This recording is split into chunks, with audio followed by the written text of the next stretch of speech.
Olá, muito bom dia, muito obrigado mais uma vez pela sua companhia. Está começando mais uma edição do programa Agronegócio.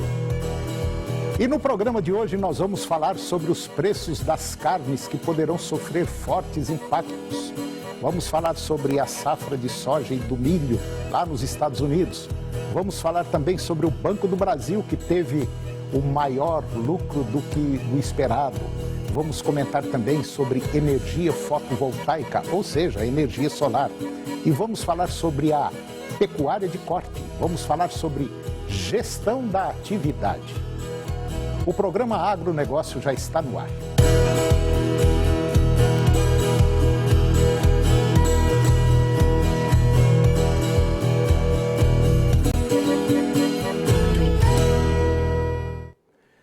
Eu começo o programa de hoje falando sobre os preços das carnes, que poderão sofrer fortes impactos nos preços. A Associação Brasileira de Proteína Animal, a ABPA, ela está alertando que os preços ao consumidor de carne bovina, carne de frango, carne suína e os seus subprodutos poderão ser impactados já no primeiro trimestre do próximo ano, caso não ocorra a prorrogação do modelo de contribuição previdenciária sobre a receita bruta, a chamada desoneração da folha de pagamento. Em vigor desde 2011, por meio de uma lei 12.546, a CPRB, ela foi estabelecida para estimular a geração de emprego e renda em cadeias produtivas de setores intensivos em mão de obra, como é o caso da cadeia agroindustrial, da avicultura, da suinocultura e da bovinocultura e mais outros 15 setores.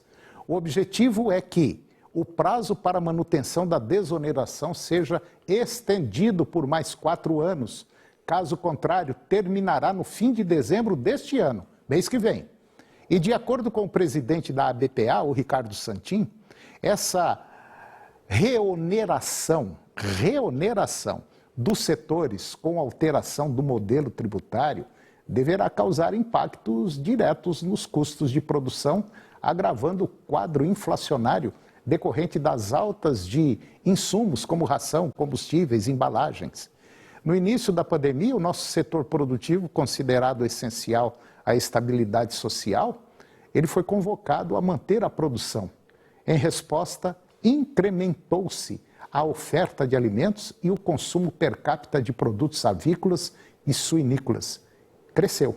Agora, o quadro poderá ser inverso, com mais altas nos alimentos, caso não ocorra a prorrogação da desoneração.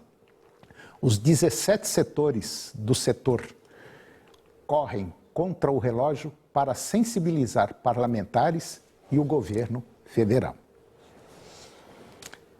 E agora vamos falar da safra de soja e de milho lá dos Estados Unidos. Grandes safras nos Estados Unidos, condições climáticas quase perfeitas para o plantio no Brasil e sinais de desaceleração das compras pela principal compradora, a China, estão aumentando as ofertas de duas das principais commodities comercializadas globalmente, soja e milho. A alta dos estoques indica que os preços dessas principais safras, bem como de outros produtos básicos como açúcar e café, podem ter atingido seu pico após o aumento causado pela pandemia. Pelo menos é o que apontam agricultores, negociadores, analistas. Os preços mais baixos de produtos agrícolas seriam uma boa notícia para consumidores, depois que os preços globais dos alimentos dispararam para o nível mais alto em uma década. De acordo com a Agência de Alimentos das Nações Unidas, a diminuição da oferta e a forte demanda global nos últimos 18 meses impulsionaram a inflação dos alimentos e geraram temores de escassez. Soja e milho mais baratos reduziriam o custo da alimentação de criações e também da indústria de carnes. Mas a queda dos preços pode ameaçar os lucros dos agricultores, especialmente depois que as empresas de sementes e fertilizantes elevaram os preços dos insumos agrícolas. Desde que atingiu máxima de quase uma década em maio, O mercado futuro da soja, lá na Bolsa de Chicago, caiu 27%, enquanto o mercado futuro do milho caiu 24%, depois que as condições de cultivo quase perfeitas em amplas áreas dos Estados Unidos levaram a uma colheita abundante. E agora eu vou comentar sobre as estimativas de lucro do Banco do Brasil. O Banco do Brasil divulgou agora os resultados acima das estimativas que os analistas estavam esperando. O lucro do terceiro trimestre, que deve ter aí agora neste ano de 2021, maior do que havia previsto bem antes. O banco vê o seu lucro líquido recorrente, que exclui itens extraordinários, de 19 bilhões para 21 bilhões de reais, ante uma faixa anterior de 17 bilhões a 20 bilhões, já que a sua carteira de empréstimos deve se expandir mais rapidamente. O lucro líquido recorrente de julho a setembro atingiu 5 bilhões e 100 milhões de reais, uma alta de quase 48% ante o mesmo período do ano passado, e acima das estimativas de analistas, que foi compilada pela Refinitiv, de 4,4 bilhões de reais. A sua receita líquida de juros, uma medida de ganhos com empréstimos menos custos de depósitos, aumentou basicamente 12% de ano a ano, para 15,6 bi, impulsionada por empréstimos e ganhos comerciais. E agora vamos falar um pouquinho sobre a produção de adubo. Produção de adubo depende de gás natural ou carvão para a sua produção. Fertilizantes à base de nitrogênio, o nutriente mais importante das lavouras, são produzidos por meio de um processo que depende do gás natural ou do carvão. A oferta desses combustíveis agora está muito apertada, obrigando fábricas de fertilizantes na Europa a reduzir a produção ou, em alguns casos, até fechar a empresa. Além disso, a China limitou as exportações para garantir o abastecimento doméstico. Isso se soma às elevadas taxas de frete, aumento de tarifas e condições climáticas extremas que causaram disrupção nas exportações globais. É muito difícil mensurar a importância dos fertilizantes para o abastecimento alimentar. Até alimentos orgânicos usam estercos e outros nutrientes, mas fertilizantes sintéticos são os que têm o maior peso na produção de alimentos. Desde o início da fabricação de fertilizantes sintéticos, existe aí há pouco mais de um século, a população mundial cresceu cerca de 1,7 bilhão para aproximadamente 7,7 bilhões de pessoas, em grande parte graças à enorme produtividade das safras. Alguns especialistas até estimaram que a população global corresponderia a metade do número atual sem o fertilizante nitrogênio. Com os choques de oferta sem precedentes e preços recordes nos mercados de fertilizantes, a inflação de alimentos dispara no mundo todo. Os mercados futuros globais das commodities já refletem essa pressão. Os preços de referência do trigo subiram para o nível mais alto desde 2012. O café está perto de preços máximos dos últimos anos. E o milho também avançou. E agora você vai acompanhar uma conversa que eu tive com o CEO da Scott Consultoria, Alcides Torres, que fala sobre um importante item em qualquer atividade, principalmente da pecuária de corte. E aí, dessa conversa, eu perguntei para ele: Alcides, qual é o ponto que o pecuarista precisa tomar muito cuidado? Eu acho que precisa de mais gestão, viu? A tecnologia é importante, mas o que está faltando é realmente como conduzir o negócio, mesmo porque, como você falou, o mundo mudou. Então hoje a gente tem que ter uma gestão financeira muito boa, uma gestão de risco muito boa e, por exemplo, hoje o pecuarista ainda pensa muito no qual a cotação da arroba do boi gordo. É claro que existe uma correlação muito alta entre preço elevado e resultado, mas ele precisa pensar mais em resultado por hectare, no resultado da fazenda, na eficiência, do que no preço do boi. Quer dizer, engordar boi hoje no país depende muito mais de planejamento do que tecnologia, apesar que a tecnologia é importante, mas a gestão talvez seja mais importante ainda, né? É sim, por exemplo, vamos pensar de maneira assim, ideal, né? Do ponto de vista tecnológico, nós temos centros de desenvolvimento de pesquisa no Brasil, e nós temos conhecimento para pecuária de clima temperado, conhecimento para pecuária de clima tropical, conhecimento para pecuária de floresta, de Pantanal, de montanha, então a gente sabe cuidar. E, inclusive, a gestão é importante para ver qual sistema eu vou adotar, qual o grau tecnológico eu vou ter. Então, não adianta, por exemplo, a tecnologia que eu uso na fronteira ali do Pantanal, no Mato Grosso, eu não posso usar no Pantanal. E se eu usar, eu erro. Eu perco dinheiro. E o cara fala que a tecnologia não funciona. A tecnologia funciona mesmo. A gente é agrônomo, a gente sabe que funciona, né? E a pecuária tem uma vantagem competitiva em relação às outras atividades agrícolas, porque ela tem muito que ser desenvolvida. Então, só para dar uma correção, né? A gente ainda tem no Brasil muita área de pastagem subutilizada, mal gerida, degradada. Então aí é tecnologia.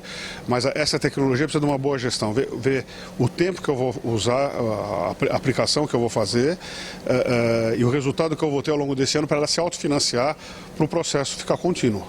Inclusive essa gestão, principalmente agora, que nós estamos tendo aí várias aberturas para a exportação do nosso produto. E um outro ponto que nós precisamos melhorar muito, acredito eu, que seja a qualidade da nossa carne, né? Olha, sabe que o processo de qualidade é contínuo, né? Mas a nossa qualidade é muito boa, é que nós somos, a gente tem um complexo de inferioridade, né? Então outro dia eu vi um comentário assim, eu não sei por que a gente fica tentando marmorizar a carne do zebu se existe um mercado enorme para carne magra. Então eu tenho que explorar esse mercado, e não é nem nicho de mercado, é mercado mesmo, não é? Então a gente tem no Brasil o gado com gordura, com carne entremeada de gordura, e nós temos a carne sem gordura, não é? Agora, a nossa carne ela é de uma boa qualidade, ela é tenra, ela é saborosa, ela tem boa cor. Vamos dizer assim, no que diz respeito à ciência da alimentação, empacotamento, durabilidade na gôndola, etc., o Brasil vai bem, nós estamos lá, sabe? É claro que precisa melhorar, mas essa abertura, por exemplo, do mercado norte-americano de carne in natura é um atestado de que o nosso sistema de sanidade foi aprovado. Agora, o difícil é manter isso, nós não podemos perder essa conquista que durou mais de 10 anos para esse mercado que demorou mais de 10 anos para ser aberto. Voltando à gestão, em relação à gestão, o nosso pecuarista resiste ainda a novas ideias, a novas mudanças de planejamento, de gestão, de condução da pecuária? Toninho, a pecuária é muito grande no Brasil. Acho que deve ser a única atividade agrícola que tem em todos os municípios. Até na capital de São Paulo tem pecuária, né? Que é uma cidade totalmente urbanizada. Ele resiste até certo ponto, mas o pecuarista não é bobo, ele não gosta de perder dinheiro. Então ele vai até o limite, porque mudanças são dores de cabeça, então ele vai, mas a hora que tem que mudar, ele muda, tá? Agora tem gente que perde o bonde. Sabe, que já passa o tempo, demora muito, empobrece e aí não consegue mais voltar para o negócio. É por isso que você vê essa grande quantidade de pecuaristas, de fazenda de pasto arrendando terra. De maneira geral, nós estamos no rumo certo? Estamos no rumo certo. O Brasil não é à toa que a gente é o primeiro exportador do mundo e um dos maiores consumidores de proteína animal do mundo. Somando carne bovina, carne de frango e carne de suína, nós consumimos mais do que os europeus, cuja renda per capita é muito maior do que a nossa. Então, a nossa dieta vai bem, sim. É claro que é estatística, né? Tem cara que está comendo 10 quilos de carne, tem cara que não está comendo nada.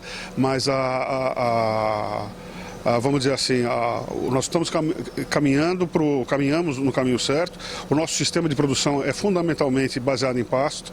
O nosso confinamento é só nos meses finais de vida do bovino e mesmo assim é uma quantidade muito pequena diante da quantidade do rebanho abatido no Brasil anualmente.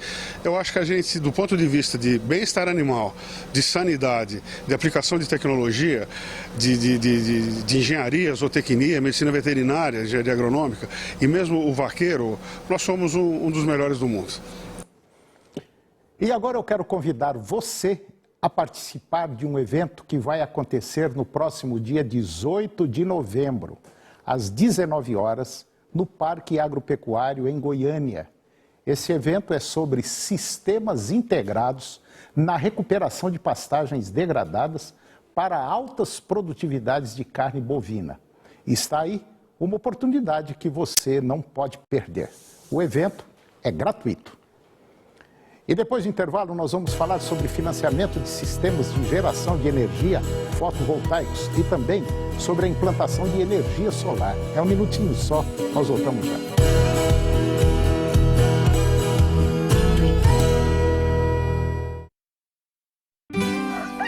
Na madrugada, com o leite já tirado, o trator já tá ligado. Quem é do campo não espera por milagre. Começa cedo numa máquina da Camagre, trabalhando a terra ou tratando gado. Produz melhor com a Camagre ao seu lado. Camagre, as melhores marcas sempre ao seu lado.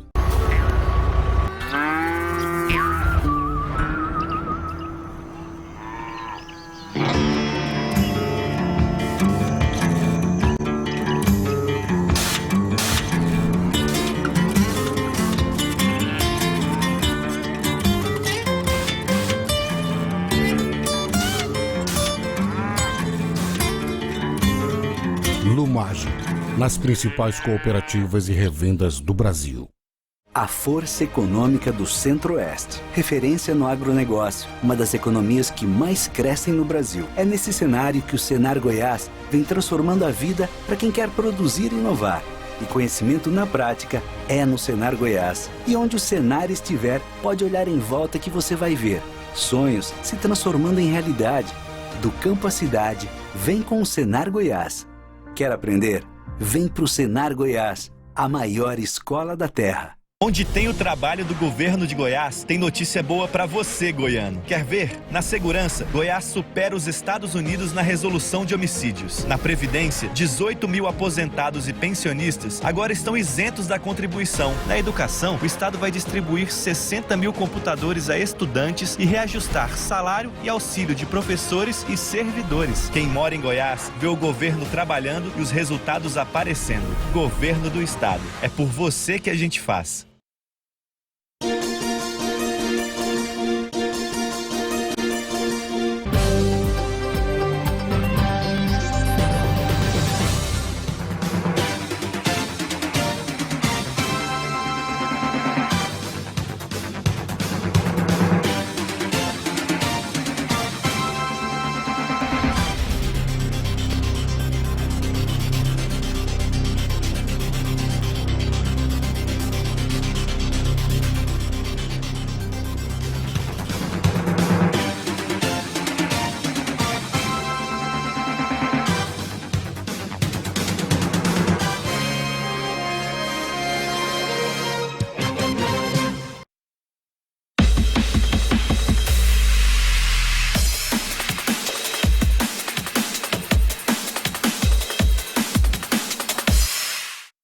Agronegócio. Oferecimento Lumage, nas principais cooperativas e revendas do Brasil. Senar Goiás, a maior escola da terra.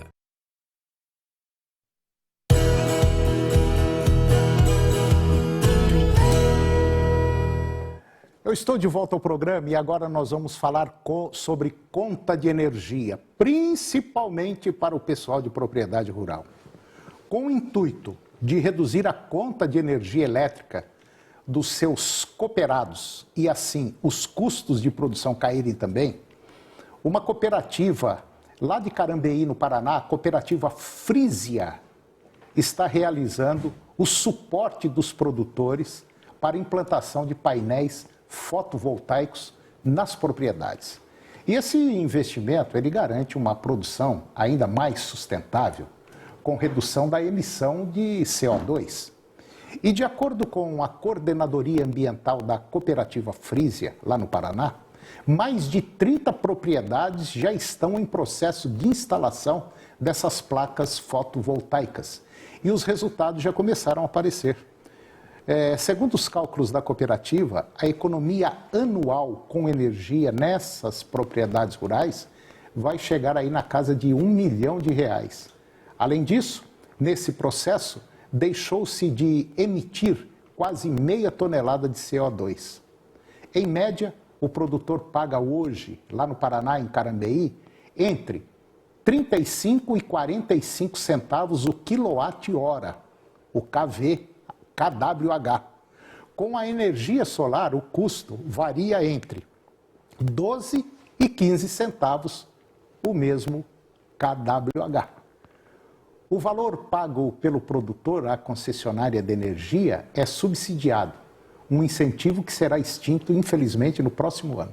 Então, está aí uma oportunidade para você implantar o sistema fotovoltaico ou energia solar. E para falar sobre esse tema agora, eu vou conversar com Jonatas de Aguiar Brito. O Jonatas, ele é engenheiro eletricista e ele tem uma empresa, a Solucionar Engenharia, e também atua lá no Mato Grosso. E nós vamos falar justamente sobre energia fotovoltaica ou então a energia solar. Jonatas Aguiar Brito, muito obrigado pela sua presença aqui no nosso programa para discutir um tema muito interessante, um tema que tem muita gente querendo colocar, mas fica assim, com medo, em dúvida, não sabe se coloca, se não coloca. A energia fotovoltaica ou energia solar, hoje, vale o investimento? Vale a pena implantar? Bom dia, seu Antônio. Bom dia. Mais uma vez, muito obrigado pelo convite. É um prazer para juntos falarmos mais um pouco sobre esse tema que continua em grande expansão, que é a energia solar fotovoltaica. E respondendo a sua pergunta, desde 2012, quando começou os incentivos, quando começou a ser permitido a ligação da instalação de energia solar na rede, de lá para cá só vem avançando a tecnologia. Então, sim, é muito vantagem para todo consumidor rural, residencial, industrial, comercial, independente do consumidor, é muito interessante. Vamos supor o seguinte numa propriedade rural. A primeira pergunta que a pessoa faz é o seguinte: não, porque aqui acaba muita energia. Então, eu colocando energia solar, eu vou ter luz na minha casa, eu vou dar conta de... Eu tenho 2 freezer, hoje é muito comum 2, 3 freezer, geladeira, enfim, uma série de equipamentos aí que utilizam energia. Tem o tanquinho para resfriar o leite, tem lá a minha ordenhadeira, tal. Dá para colocar? Ué, dá. Mas tudo tem um projeto, tem que se fazer um projeto e saber para que você quer, não é? É uma dúvida pertinente essa que o senhor comentou, porque nós temos 2 modalidades. Nós temos a modalidade que ela é incluída no sistema da concessionária, que é no caso do estado de Goiás e a Enel.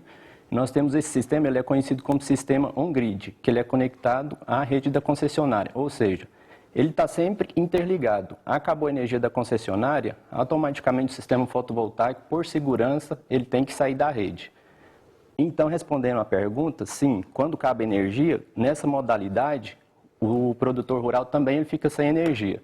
Mas temos uma outra modalidade que nós conhecemos, que é a off-grid, que é um sistema onde a gente tem um armazenamento da energia elétrica gerada pelos módulos, ela é armazenada por baterias. Aí a gente faz o dimensionamento, vai de acordo com a necessidade de cada produtor, a gente dimensiona o banco de baterias para no momento que essa energia da concessionária vir a faltar, nós vamos ter toda a energia armazenada por baterias. Outro dia uma pessoa até me perguntou o seguinte: tá, eu coloco essa energia solar aqui e eu tenho que continuar pagando?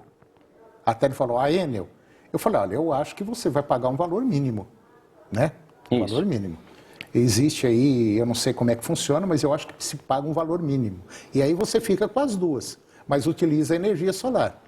A partir do momento, se der alguma pane, alguma coisa lá tal, e você ter que usar a energia da Enel, aí você vai pagar por ela. É porque, partindo do ponto de vista econômico, é interessante nós estarmos sempre conectados ao sistema da Enel, porque os módulos eles têm uma maior captação, obviamente, durante o dia. Então, durante o dia, você consome toda essa energia que você está gerando pelos módulos, só que na parte da noite, é interessante quando você não tem esse banco de baterias, estar conectado à rede da concessionária, porque toda a energia que você vai demandar, ela vai vir da rede de distribuição da concessionária. Existe, assim, um jeito de falar, não, eu estou economizando, por exemplo, eu gastava R$500 por mês, agora eu estou gastando só 200. Tem como dimensionar isso aí? Tem, exatamente. Tem, né? A gente analisa todo o consumo do cliente, a característica dele, a gente faz uma média anual, vê o que ele gasta mensal durante o ano. Aí, a partir daí, então, a gente vai dimensionar a quantidade de módulos, justamente para suprir toda a demanda, se ele preferir, ou se quiser suprir parte da demanda. Isso vai de acordo com a necessidade do cliente e a forma com que ele quer usufruir do sistema fotovoltaico. Na maioria das vezes, a gente abate 100% do consumo. É mesmo? Exatamente. E inclusive agora, a Caixa Econômica Federal, ela vai lançar agora uma linha de crédito em até 60 meses para quem tiver interessado em implantar esse sistema de energia solar. Chama-se Caixa Energia Renovável. É um projeto que a Caixa tem já para ser lançado quase que imediatamente. Então, eu acho que facilita muito, porque, principalmente Goiás, a gente está vivendo um problema aí muito sério com a Enel, né? Está acabando a energia aí, prejudicando muita gente. Então, está aí uma mega alternativa para você implantar um sistema desse na sua propriedade. E é tranquila a implantação, né? É um negócio que fica fácil até de fazer. É fácil. Precisa ser homologado o projeto, né? Nós fazemos todo o projeto, damos entrada na concessionária, a concessionária faz a aprovação do projeto. Após a aprovação desse projeto, nós fazemos a instalação. Feito a instalação, a concessionária também faz a vistoria, dando um ok para o sistema entrar em operação. E a partir daquele momento, então, o cliente ele já passa a usufruir dessa vantagem de economizar energia elétrica. Então, ele pode ter duas saídas, vamos dizer assim. Uma é ele ter o sistema fotovoltaico, as placas ali. Essas placas, durante o dia, ela armazena energia e joga para uma bateria. E ele pode ter o sistema que não tem bateria direto, né? Exato. O sistema on-grid, ele é quase que, na sua total maioria, devido a quê? Devido à questão da bateria ainda ser um pouco oneroso, partindo do ponto de vista dos grandes consumidores, das residências. Então, onde você não tem a opção de chegar à energia da Enel, por exemplo, aí sim se torna uma possibilidade muito viável. Entendi. Bom, eu conversei agora com Jonatas Aguiar Brito, ele é engenheiro eletricista da Solucionar Engenharia, e nós falamos sobre o sistema fotovoltaico, a energia solar, que é um negócio que está crescendo assustadoramente, porque garante energia na sua propriedade, né? Exato. Você não vai ter mais problema nenhum. E se você tiver interesse em bater um papo, em perguntar como é que é isso, como é que é aquilo, liga para o Jonatas. O telefone dele é o 62-98128-5159. Basta ligar para ele, tira todas as suas dúvidas. Na minha visão, eu acho que funciona perfeitamente bem. Inclusive, na minha propriedade, eu tenho um sítiozinho, eu tenho lá uma bombinha pequenininha, tipo fazer propaganda aqui da Nalger, né? Daquele, mais ou menos, para todo mundo entender, a bomba de cisterna, ligada na energia solar. Então, não tem problema, é fantástico, funciona perfeito. Jonatas, muito obrigado pela sua presença aqui no nosso programa, e eu vou trazer mais vezes aqui, porque tem muitas outras coisas sobre energia solar que a gente precisa falar. Muito obrigado e até o próximo. Eu que agradeço, me coloco à disposição sempre que precisar, para a gente estar vindo conversar sobre esse tema, que é bem pertinente na atual circunstância que o nosso país está enfrentando, né? Em relação às crises hídricas também. Então, a expectativa é que a energia solar tende a continuar nesse vasto crescimento e que no prazo de até 10 anos a gente já está ali páreo com a energia eólica, em termos da matriz energética. Verdade, concordo com você. Jonatas, obrigado. Eu que agradeço. E o programa de hoje chegou ao fim. E eu termino o programa com a seguinte frase: a alegria que se tem em pensar e aprender faz-nos pensar e aprender ainda mais. Um grande abraço a você, muito obrigado pela sua companhia, que Deus nos abençoe e até o próximo programa. TV Serra Dourada, SBT Goiânia. A informação com credibilidade, o jornalismo onde você tem voz. Jornal do Meio-Dia, logo mais às 11h40. A seguir, Primeiro Impacto, continuação.